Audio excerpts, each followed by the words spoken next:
NEET के aspirants को पढ़ाना बहुत बड़ी बात है, समंदर है पूरा सिलेबस। जितना भी रेवेन्यू मेरी कोचिंग इंडस्ट्री से निकलता था वो सब कुछ मैं अपनी कोचिंग पर लगा देता था, चाहे आप इंग्लिश मीडियम से हो चाहे आप हिंदी मीडियम से हो। आपके अंदर सबसे बड़ी समस्या जो आती है वो ये, आज एक टिप आपको बताने वाला हूं अगर आप एक रियल नीट एस्पिरेंट हैं। हेलो बच्चों, नमस्कार, स्वागत है आप सभी का जोश टॉक पर। कुछ इसी तरह की लाइन मैं यूज में लेता हूं जब मैं अपनी क्लास स्टार्ट करता हूं। मेरा नाम है पार्थ और मेरे माता पिता ने ये नाम बड़े प्यार से रखा था, पार्थ। ये नाम श्री कृष्ण ने महाभारत में अर्जुन को दिया था, लेकिन इसका असली मतलब मुझे पता लगा कि मेरी चिड़िया की जो आंख जो है, यानी मेरा लक्ष्य जो है, वो मुझे पता लगा था 2020 में, जब मुझे ये पता लगा कि मेरा लक्ष्य हिंदी मीडियम के बच्चों को मेडिकल कॉलेज तक पहुंचाना है। वो बच्चे जो आर्थिक रूप से ऐसी समस्याओं से जूझ रहे होते हैं, उनको वो पाथवे प्रोवाइड करना, वो पथ देना कि वो कैसे एक मेडिकल कॉलेज में जा सकते हैं। सो आज मैं आपको अपनी स्टोरी शेयर करने वाला हूं। मैं बोलूंगा मैं अपनी सक्सेस स्टोरी शेयर करने वाला हूं, जो एक नीट एस्पिरेंट के लाइफ में थोड़ा बहुत भी अगर चेंज ला सकती है तो मेरे लिए ये बहुत सौभाग्य की बात होगी। आपने यहां पर एक वर्ड गौर किया होगा, सक्सेस स्टोरी। स्टोरी तो मैं आपको सुनाऊंगा, लेकिन सक्सेस क्या है, सक्सेस का असली मीनिंग क्या है, क्यों मैं इसको सक्सेस स्टोरी बोल रहा हूं, वो मैं आपको बताने वाला हूं। देखिए, सक्सेस का मायना अलग अलग लोगों के लिए अलग अलग हो सकता है, उसका मीनिंग अलग अलग हो सकता है, लेकिन वास्तव में सक्सेस है क्या? कि नीट का एग्जाम क्रैक कर दिया, यूपीएससी का एग्जाम क्रैक कर दिया, बैंकिंग का एग्जाम क्रैक कर दिया, या कोई भी एग्जाम क्रैक कर दिया, क्या हम इसको सक्सेस बोलेंगे? अकॉर्डिंग टू मी ये सक्सेस नहीं है। असली सक्सेस है कि ये जो छोटे छोटे पायदान जो हैं, ये जो छोटे छोटे स्टेप्स जो हैं, इन स्टेप्स को क्लियर करने के बाद में आप सोसाइटी में क्या चेंज लेकर आ रहे हैं, आप अपने समाज में क्या चेंज लेकर आ रहे हैं, वो है असली सक्सेस। तो मेरे बच्चे मुझसे कई बार पूछते हैं कि सर आप अपनी लाइफ जर्नी को, आप अपनी स्टोरी को हमसे शेयर करिए। इससे बेटर सुनहरा मौका मेरे लिए कुछ नहीं हो सकता कि मैं जोश टॉक पर अपनी लाइफ जर्नी को आपको बताने वाला हूं। तो शुरुआत करते हैं मेरी इस लाइफ जर्नी की। देखिए, इंडिया में मैक्सिमम लोग मिडिल क्लास हैं, मिडिल क्लास से बिलोंग करते हैं। कुछ मिडिल अपर क्लास से होते हैं, कुछ मिडिल लोअर क्लास से होते हैं। मैं उन दोनों के बीच की श्रेणी का हूं, ना ही मैं लोअर क्लास से हूं, ना ही मैं अपर क्लास से हूं, मैं mid of the middle class से हूं। जहां पर मेरे पिताजी जो एक गवर्नमेंट टीचर थे, मेरी मदर जो एक प्राइवेट टीचर थी, दोनों अभी रिटायर्ड हो चुके हैं। सुबह 5 बजे उठना, उठकर 2 घंटे का सफर तय करके बस के थ्रू स्कूल में जाना और वहां जाकर पढ़ाना। बच्चों को पढ़ाने के बाद फिर पिताजी आते थे, 2 घंटे का सफर तय करके फिर घर पर आते थे। मदर जो थी वो प्राइवेट स्कूल में टीचर थी, हिंदी की लेक्चरर थी।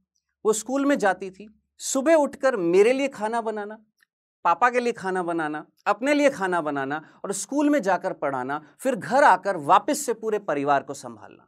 तो स्ट्रगल जो है वो हर कोई देखता है, मैंने भी देखी है, बचपन से देखी है स्ट्रगल। तो स्ट्रगल मेरे अंदर कूट कूट कर भरी है। तो आज मैं शेयर करने वाला हूं अपनी स्टोरी को, मैं कैसे टीचर बना।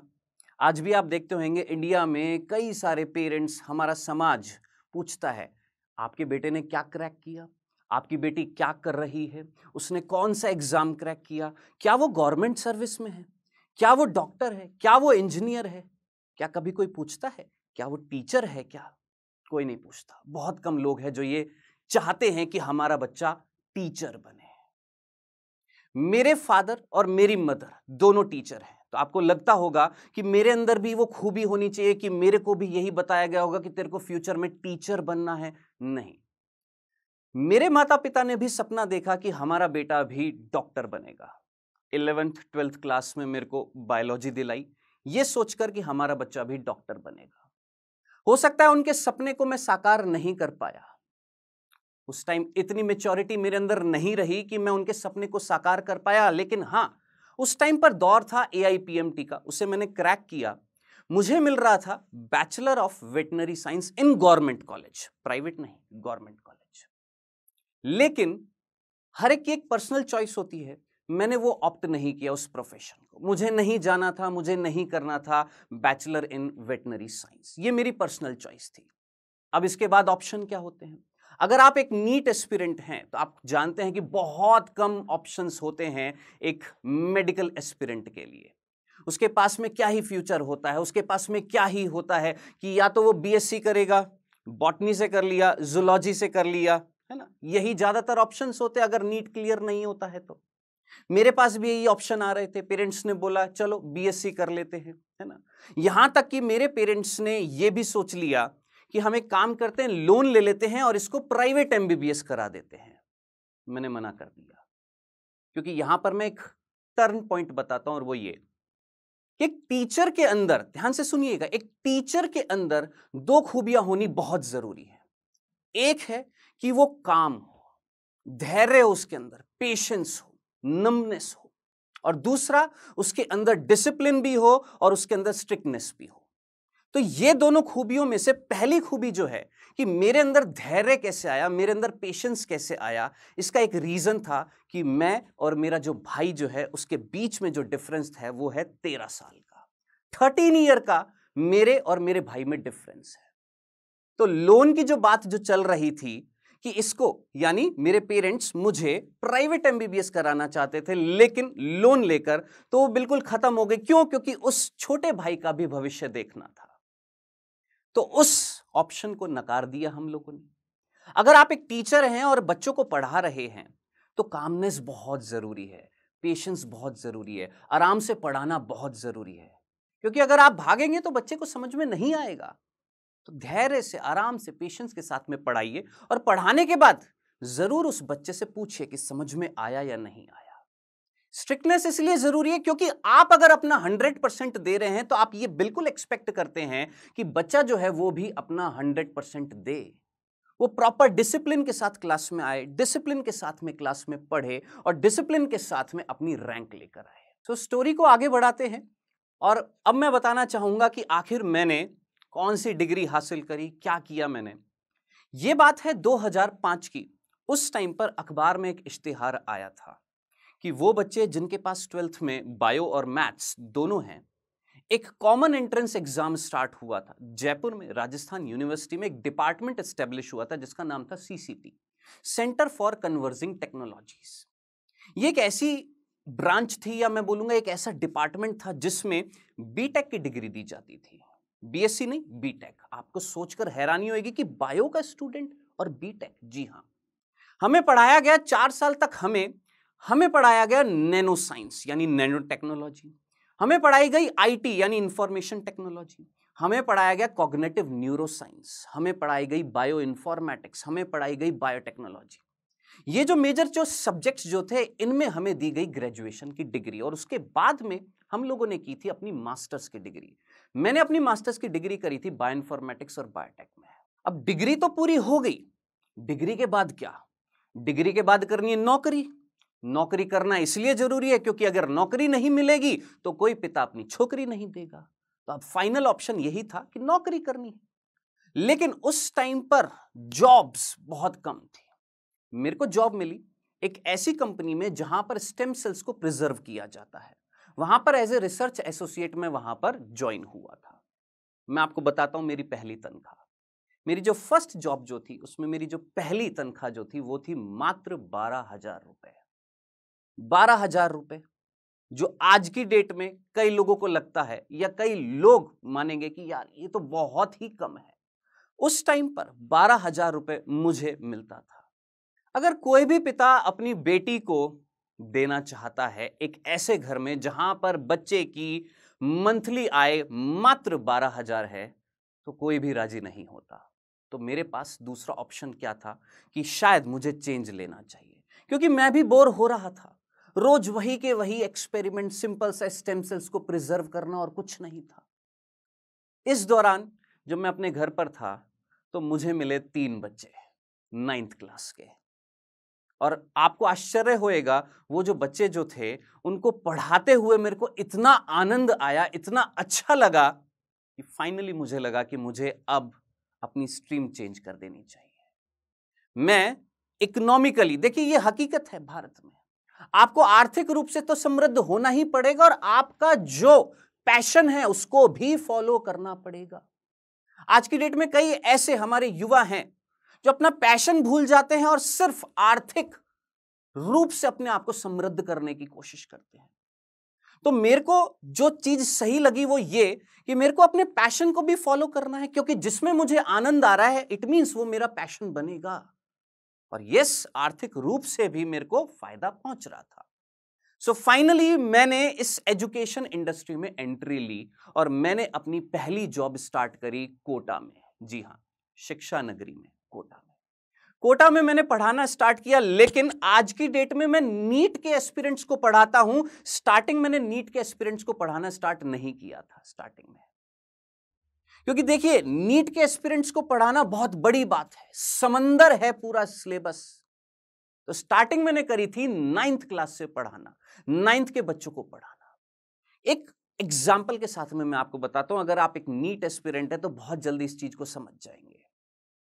आप जब 11th क्लास में आते हैं, बायो में एक चीज पढ़ते हैं और वो ये कि प्लांट सेल और एनिमल सेल में क्या डिफरेंस होता है। पढ़ते हैं ना सभी। हमको यह पढ़ाया जाता है कि प्लांट सेल के अंदर सेंट्रियोल्स नहीं होते हैं, एनिमल सेल में सेंट्रियोल्स होते हैं। और सेंट्रियोल्स जो होते हैं वो एक सेल को डिवाइड करने के लिए बहुत जरूरी है ना। तो बच्चे जो है वो क्वेश्चन पूछता है कि सर जब प्लांट सेल में सेंट्रियोल्स नहीं है तो वो डिवाइड कैसे करती है। इसका आंसर 11th क्लास की बुक में नहीं मिला, 12th क्लास की बुक में कहीं नहीं था। इसका आंसर मुझे मिला 9th क्लास की बुक में, जहां से बेस क्रिएट होता है। 9th क्लास की बुक जिसका नाम है एस चांद, आप जाकर आज भी देख सकते हैं उस बुक में साफ साफ लिखा हुआ है प्लांट सेल के अंदर होते हैं सेंट्रियोल्स की जगह पोलर कैप, जो हेल्प करते हैं प्लांट सेल को डिवाइड करने में। तो यह चीज मुझे पता लगी 9th क्लास में। यहां से मेरा भी बेस तैयार हो रहा था, किसको, नीट एस्पिरेंट्स को पढ़ाने का। तो मैंने पढ़ाना स्टार्ट किया कोटा में। कोटा के बाद कुछ घर में कुछ समस्या आ गई थी, कुछ पर्सनल प्रॉब्लम्स हो गई थी घर में, इस वजह से मैंने शिफ्ट किया अलवर में। मैं बेसिकली अलवर से बिलोंग करता हूं। तो वहां पर मैं सौभाग्यशाली हूं कि मुझे हिंदी मीडियम में पढ़ाने का मौका मिला ऑफलाइन कोचिंग में। आगे बढ़ते हैं। अब अलवर के बाद 2 साल मैंने यहां पर हिंदी मीडियम के बच्चों को पढ़ाने के बाद अब मेरा जो एम जो था वो था नीट एस्पिरेंट्स को पढ़ाने का। उस टाइम पर मुझे एक अपॉर्चुनिटी मिली कि मैं जाता हूं अब सीधा राजस्थान से उत्तराखंड में। उत्तराखंड में जब मैं वहां पर गया, हल्द्वानी, अगर आपने शहर का नाम सुना है, तो वहां पर मैंने पढ़ाना स्टार्ट किया एक बहुत ही रेपुटेटेड इंस्टीट्यूट्स में, ऑफलाइन कोचिंग में। वहां पर 4 बैच थे, जो सारे के सारे आपके इंग्लिश मीडियम के थे। एक बैच था हिंदी मीडियम का। तो मैं इंग्लिश और हिंदी मीडियम दोनों में पढ़ाता था।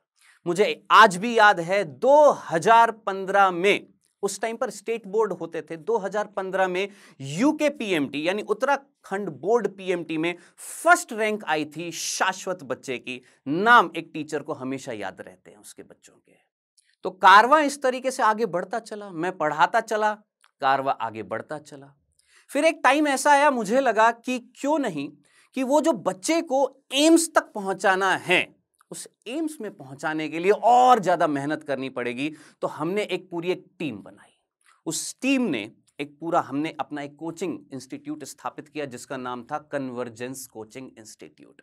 यह नाम मैंने अपने कॉलेज के नाम पर ही उसको समर्पित किया। कन्वर्जेंस इंस्टीट्यूट में पहले साल यानी 2017 की बात मैं आपको बता रहा हूं, 2017 में हमने पहली रैंक दी, ऑल इंडिया रैंक 146।